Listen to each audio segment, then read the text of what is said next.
Hey, what is up, everybody? Welcome to Rats on Film, the show where a bunch of film rats talk about and rank movies. On the show today, we're experiencing our final reckoning. I have Tim. It is written. Buck. Nothing is written. And I'm your host, Xander. Welcome to the show, everybody. Bum, bum, bum, bum, ba-dum.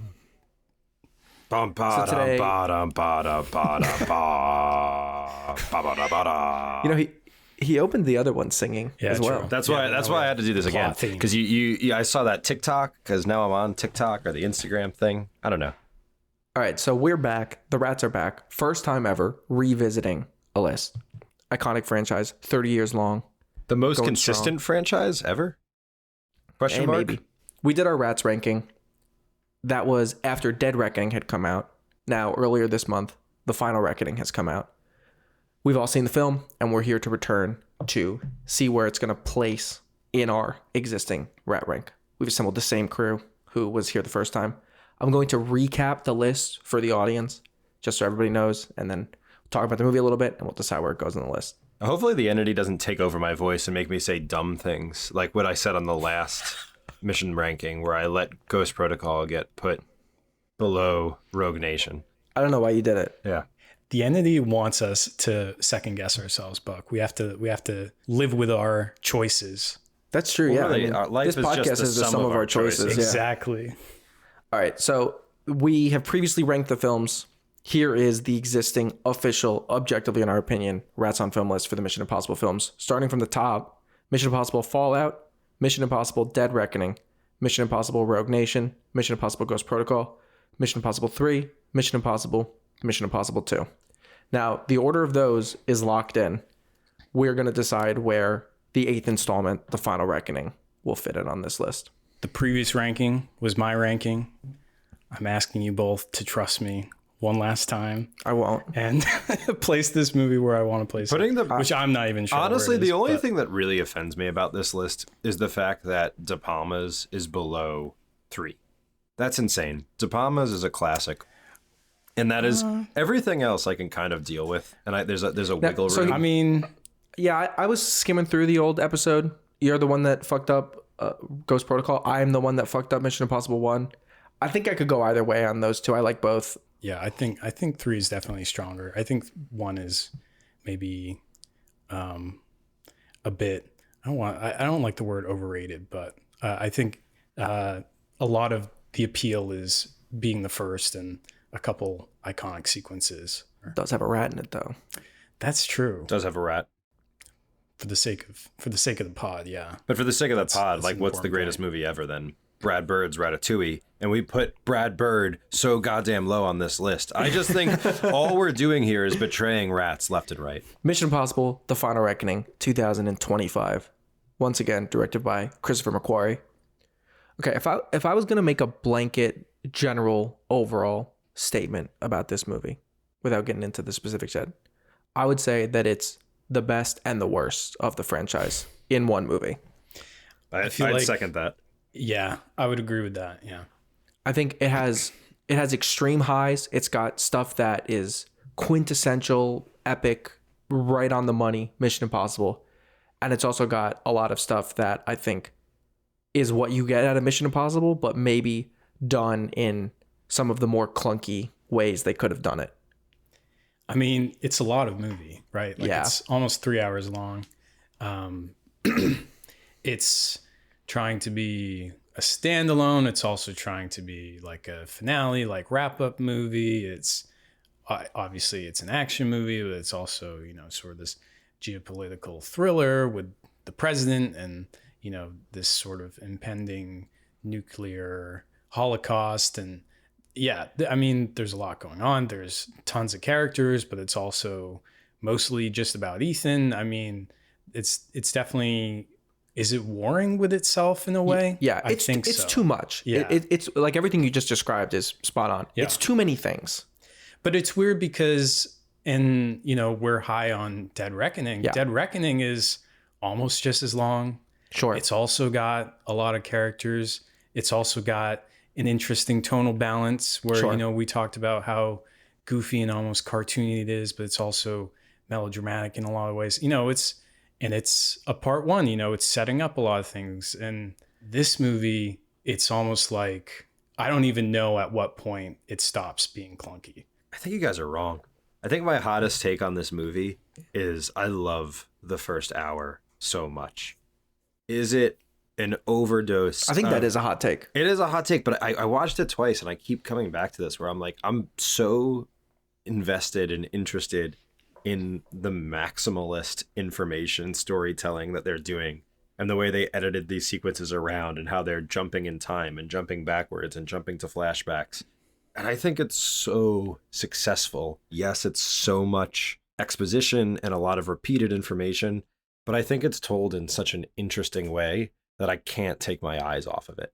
And I love the tonal choices. I love how wacky, like how ridiculous the beginning of this movie is. And then it settles into itself. But I really think the problems with this movie are in the middle. Like we said in Dead Reckoning, it's goofy and wacky. Yeah. I feel it's wacky in a fun way. I feel like this is wacky in a what way? Yeah, but I love that. That's exciting. That's so interesting to me. This movie is off its rocker. The thing that I think derailed this movie, Yeah. the number one thing, they tried to make it a finale to the franchise. Yeah, absolutely. I don't know if I can think of a single time that it's ever been done successfully. The immediate thing that I think of with that is The Rise of Skywalker. Now, I would not shame this movie to the level of The Rise of Skywalker, right? But as soon as you have to re-explain old franchise stuff to people in a movie where you've got two options. You've either got the option where somebody goes, who is that? I have no idea what or who that is, which means that you're going to explain it to them, which means they don't care about what it is because they don't even know. Yeah. Or you have the option where they already know and then you explain it to them and they go, yeah, I fucking get it. Like, you don't need to tell me. I know who the guy from Langley is. Like, I don't need you to tell me. So what's the point of doing it? And they do it so much in this movie. Like, it's so distracting. I don't know if there's ever been a movie with more flashbacks. Oh, absolutely. It's a great not. observation. It flashes back amongst itself.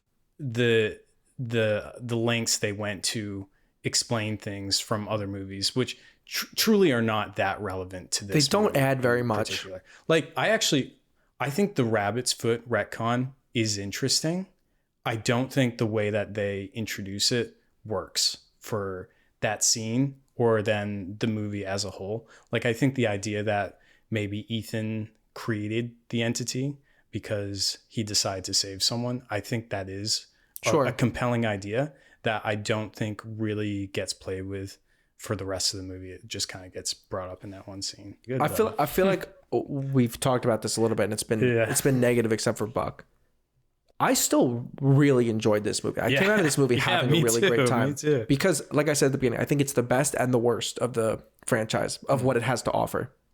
You know, it's sort of par for the course to have exposition in the Mission Impossible movies. It's sort of a thing where they love to explain what they're going to do, then they do it and it goes a little bit wrong, right? That's kind of the whole thing. So if I can forgive all the exposition, it's too much in this movie, but it's fine. When you get to the action, which is the best of the franchise, I think there's really, really great set pieces. I think Tom Cruise really brings it once again. Yeah. And they're doing stuff that's not really been done before in the franchise in really cool ways. I genuinely think the biplane sequence at the end is the coolest thing they've ever done in Mission Impossible, hands down.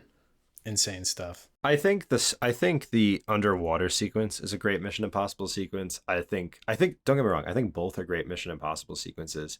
I don't know if they'd rank. I think my issue with the biplane sequence is it's a stunt extravaganza and it's different.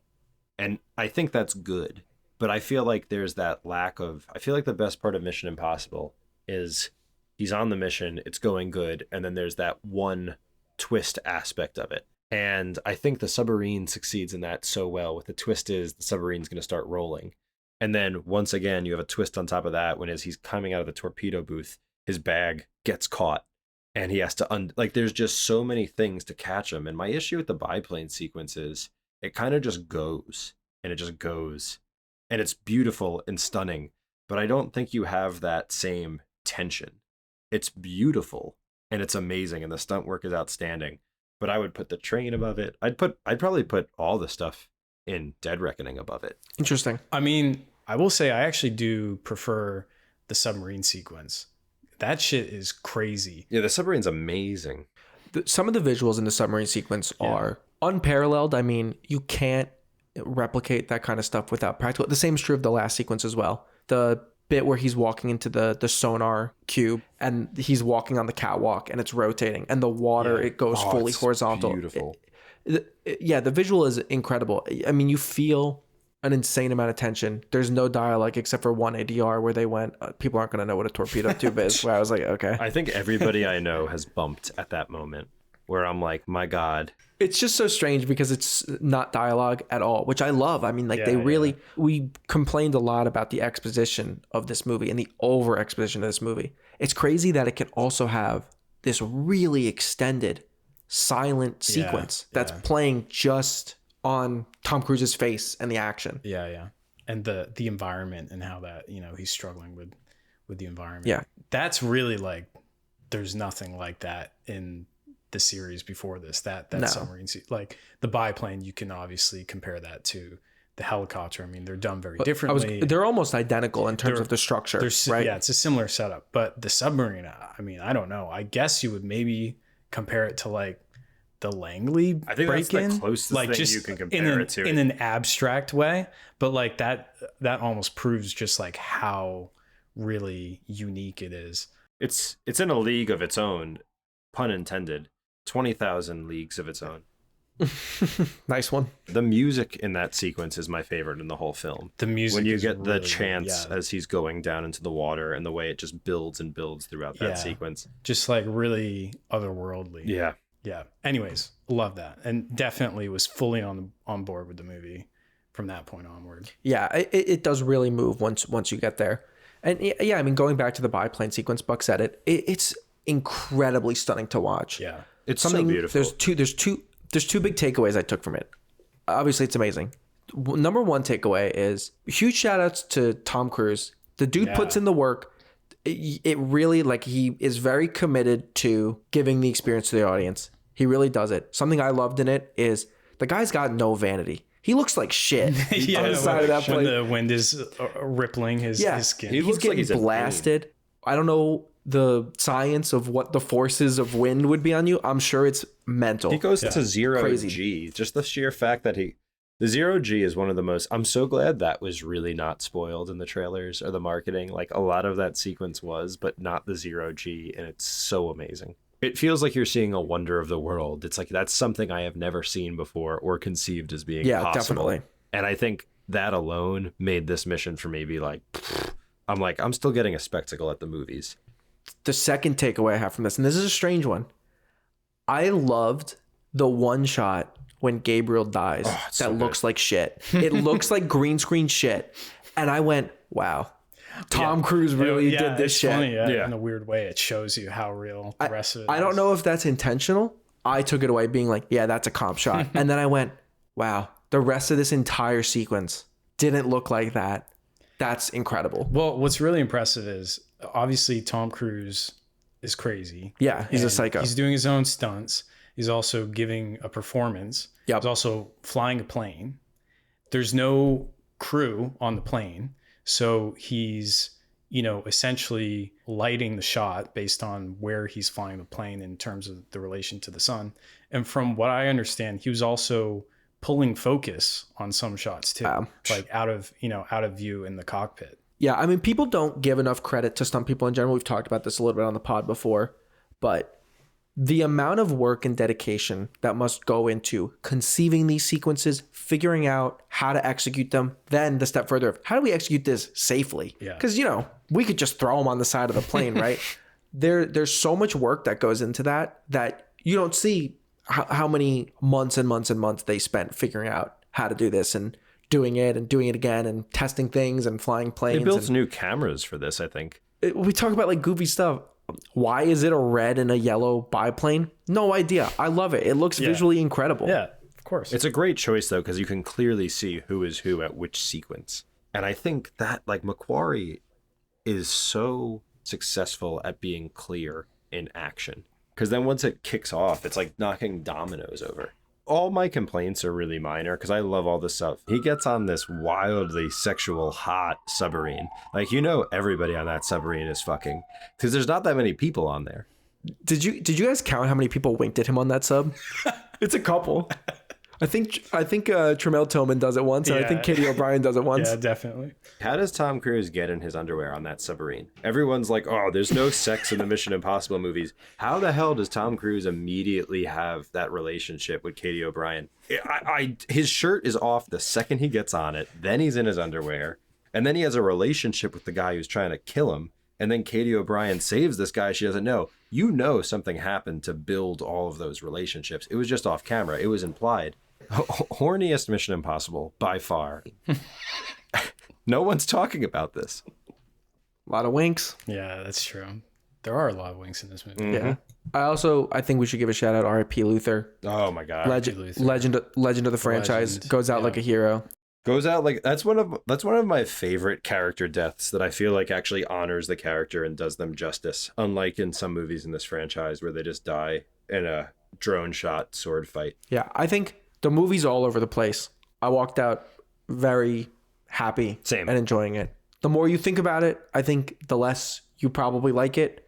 But when you're watching it, the spectacle is undeniable. And I really appreciate this kind of just broad appeal, large scale, yeah, big cinema. Yeah.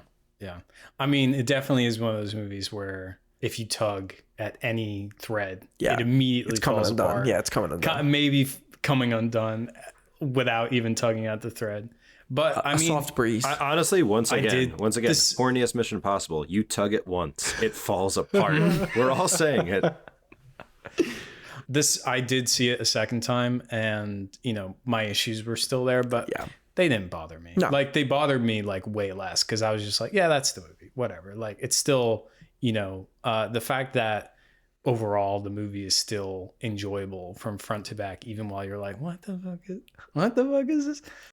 I think this is the thing. I think the reason why I came so strong in defense is because I felt like I liked this movie more than I felt like the response was saying. But I'm glad you guys came out of it so happy. There was something in how unabashful the movie was in its retconning and explaining stuff to us. And the fact that the retconning for me didn't actually ruin anything in previous entries, which I think is wildly successful retconning. It's dumb retconning and it's ridiculous, but it doesn't make you go back and question what was happening in a previous movie. And I think that is I agree with that. Stunning. It just adds nothing to this movie is my thing. What are you talking about? I don't think it hurts the previous movies. It does nothing for the movie that it's in. Yeah, it's one of those things where a lot of these things on paper, I feel like I don't really have an issue with. Yeah, like the rabbit's foot, but the way they did it, I'm just like, are you serious? Are you serious? Yeah, that's how I felt about it. Are you actually doing this? Like, it's kind of comical. I mean, honestly. All right, where do you guys want to rank this one? I'm gonna just go out here first and say how are we gonna do it feels weird to me, but given our list, for me it goes above 3. I would put this at 5. I think it's below 3, above 1. That's insane. That's Rob.